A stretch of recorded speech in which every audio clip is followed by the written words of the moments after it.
ನಿಮ್ಮ ಹಳೆಯ ಚಿನ್ನದ ಒಡವೆನ ಅಧಿಕ ಬೆಲೆಗೆ ಮಾರಬೇಕೆ?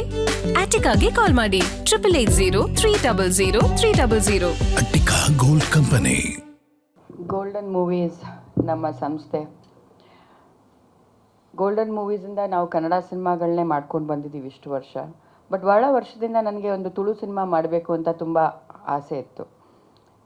ನಮ್ಮ ಹಲವಾರು ಆತ್ಮೀಯರು ನನಗೆ ಯಾವಾಗಲೂ ಹೇಳ್ತಾಯಿದ್ರು, ಮಂಗಳೂರಿಗೋಸ್ಕರ ನಮ್ಮ ತುಳು ಭಾಷೆಗೋಸ್ಕರ ಒಂದು ಸಿನಿಮಾ ಮಾಡಬೇಕು ಅಂತ.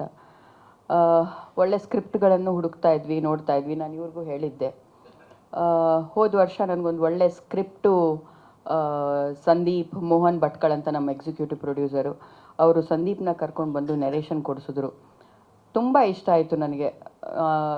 ನಾವೇನು ಹುಡುಕ್ತಾ ಇದ್ವಿ ಒಂದು ಒಳ್ಳೆ ಸ್ಕ್ರಿಪ್ಟನ್ನು ಅಂತ ಒಂದು ಸ್ಕ್ರಿಪ್ಟ್ ಸಿಕ್ಕಿದಾಗ ಪ್ಲ್ಯಾನ್ ಮಾಡಿದೆ. ನಾನು ಇವ್ರಿಗೆ ಹೇಳಿದೆ, ಗಣೇಶ್ ಅವ್ರಿಗೆ, ನಾನು ಈ ಥರ ಪ್ಲ್ಯಾನ್ ಮಾಡ್ತಾ ಇದ್ದೀನಿ ಅಂತ. ಮಾಡು ಅಂತ ಪ್ರತಿ ಹಂತದಲ್ಲೂ ಗಣೇಶ್ ನನ್ನ ಜೊತೆ ನಿಂತ್ಕೊಂಡು ಒಂದು ಸ್ಕ್ರಿಪ್ಟ್ ಕರೆಕ್ಷನ್ ಆಗಲಿ, ಸಂದೀಪ್ ಜೊತೆ ಸೇರಿಕೊಂಡು ಏನೇನು ಕರೆಕ್ಷನ್ ಆಗಬೇಕು ಎಲ್ಲನೂ ಮಾಡಿಕೊಟ್ಬಿಟ್ಟು ಒಂದು ಸ್ಟಾರ್ಟ್ ಆಗಿದ್ದು ಒಂದು ನಾರ್ಮಲ್ ಸಿನಿಮಾ ಅಂತ ಹೇಳಿ, ಓಕೆ ಒಂದು ಚಿಕ್ಕದಾಗಿ ಮಾಡೋಣ ಅಂತ.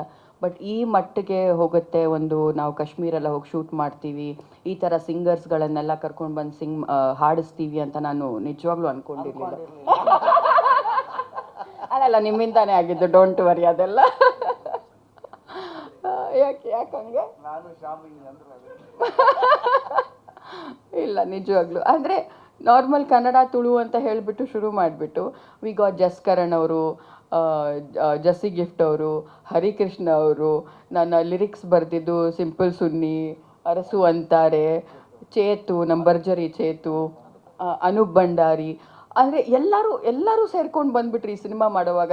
ನನಗೆ ಅದು ಒಂದು ದೊಡ್ಡ ಸಪೋರ್ಟ್ ಸಿಕ್ಕಿದಂಗೆ ಆಯಿತು. ಅಫ್ಕೋರ್ಸ್ ಗಣೇಶ್ ಅವರಿಂದ ಅದೆಲ್ಲ ಆಯಿತು. ಪ್ರತಿ ಹಂತದಲ್ಲೂ ಲಿರಿಕ್ಸ್ ಇವ್ರ ಹತ್ರ ಬರೆಸೋಣ, ಇವ್ರು ಚೆನ್ನಾಗಿ ಬರೀತಾರೆ ಅಂತ ಹೇಳ್ಬಿಟ್ಟು. ಬಿಕಾಸ್ ಅನೂಪ್ ಅವರು ಮಂಗಳೂರಿನವರೇನೆ, ಅವರು ಬರೆದು ಕೊಟ್ಟರು ನನಗೆ ಇದು ಲಿರಿಕ್ಸ್ನ. ಬಟ್ ಅಫ್ಕೋರ್ಸ್ ಮಂಗಳೂರಿನವ್ರನ್ನೆಲ್ಲ ಯೂಸ್ ಮಾಡಿದೆ.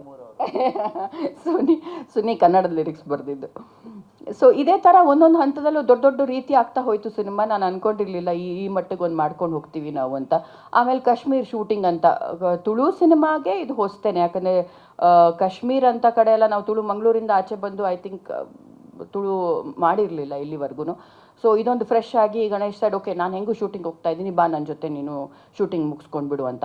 ಅಲ್ಲೂ ನನಗೊಂದು ದೊಡ್ಡ ಹೆಲ್ಪ್ ಆಯಿತು. ಇವತ್ತು ತುಳು ಸಿನಿಮಾಗೆ ಒಂದು ಕಾಶ್ಮೀರಲ್ಲಿ ಶೂಟಿಂಗ್ ಮಾಡಿರೋದು ಅದು ಇಷ್ಟು ಚೆನ್ನಾಗಿ ಬಂದಿದೆ, ನಿಮ್ಗೆಲ್ಲರಿಗೂ ಇಷ್ಟ ಆಗಿದೆ ಅಂತ ಅಂದ್ಕೊಂಡಿದ್ದೀನಿ ನಾನು.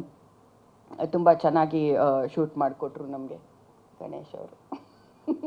ಸೊ ಪ್ರತಿ ಹಂತದಲ್ಲೂ ನಾನು ಅವರು ಅಂತಲೇ ಹೇಳಬೇಕು. ಇಲ್ಲ ಅದಕ್ಕೆ ಅವರೇ ಕಾರಣ. ಸೊ ಈ ಥರ ಆಗ್ತಾ ಬಂತು. ಒಂದು ಚಿಕ್ಕ ಸಿನಿಮಾ ಅಂತ ಅಂದ್ಕೊಂಡು ಗೋಲ್ಡನ್ ಮೂವೀಸಿಂದ ಹೊಸೊಬ್ಬರಿಗೆ ನಾವು ಸಿನಿಮಾ ಮಾಡಬೇಕು ಅಂತ, ಯಾಕಂದರೆ ಇಲ್ಲಿವರೆಗೂ ನಾವು ಗಣೇಶ್ ಜೊತೆನೇ ಮಾಡ್ತಾ ಇದ್ದಿದ್ದು ಸಿನಿಮಾ. ಹೊಸೊಬ್ರಿಗೆ ಮಾಡಬೇಕು ಅಂತ ಸಿನಿಮಾ ಇದ್ದಿದ್ದು ಅದು ಈ ಮಟ್ಟಿಗೆ ಆಗುತ್ತೆ ಅಂತ ನಾನು ಅಂದ್ಕೊಂಡಿರಲಿಲ್ಲ. ತುಂಬ ಚೆನ್ನಾಗಿ ಬಂದಿದೆ ಸಿನಿಮಾನೂ ಕೂಡ. ಮೊನ್ನೆ ತಾನೇ ನೋಡಿದ್ವಿ, ಇವರು ನೋಡಿದ್ರು. ನಾನು ಜಾಸ್ತಿ ಏನು ಹೇಳಲ್ಲ ಸಿನಿಮಾ ಬಗ್ಗೆ. ಒಂದು ಒಳ್ಳೆ ಸಿನಿಮಾ ಮಾಡಿದ್ದೀನಿ, ನಿಮ್ಮೆಲ್ಲರ ಪ್ರೋತ್ಸಾಹ ಇರುತ್ತೆ ಅಂತ ಅಂದ್ಕೊಂಡಿದ್ದೀನಿ. ಪ್ರೀತಿ ಅಂತೂ ಇದೆ ಡೆಫಿನೆಟ್ಲಿ, ನನಗೆ ಗೊತ್ತು. ಇಷ್ಟು ವರ್ಷ ಆದಮೇಲೆ ನಿಮ್ಮೆಲ್ಲರನ್ನೂ ಭೇಟಿಯಾಗೋ ಒಂದು ಚಾನ್ಸ್ ಸಿಕ್ತು. ಇವತ್ತಿಗೂ ಅದು ಹೊಸ್ತು ಅನಿಸುತ್ತೆ ನನಗೆ. ಪ್ರತಿ ಆಫ್ಟರ್ ಮಳೆಯಲ್ಲಿ ಜೊತೆಲಿ ಕೂಲ್ ಎಲ್ಲರೂ ಹಾಗೆ ಕಾಣಿಸ್ತಾ ಇದ್ದಾರೆ ಅಂತೆಲ್ಲ ನಮ್ಮ ಅಲ್ವಾ.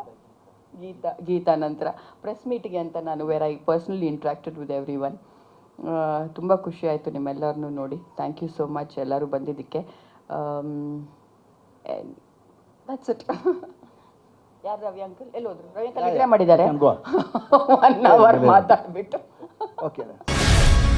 ಗ್ಯಾರಂಟಿ ನ್ಯೂಸ್, ಸುದ್ದಿ ಖಚಿತ, ನ್ಯಾಯ ನಿಶ್ಚಿತ.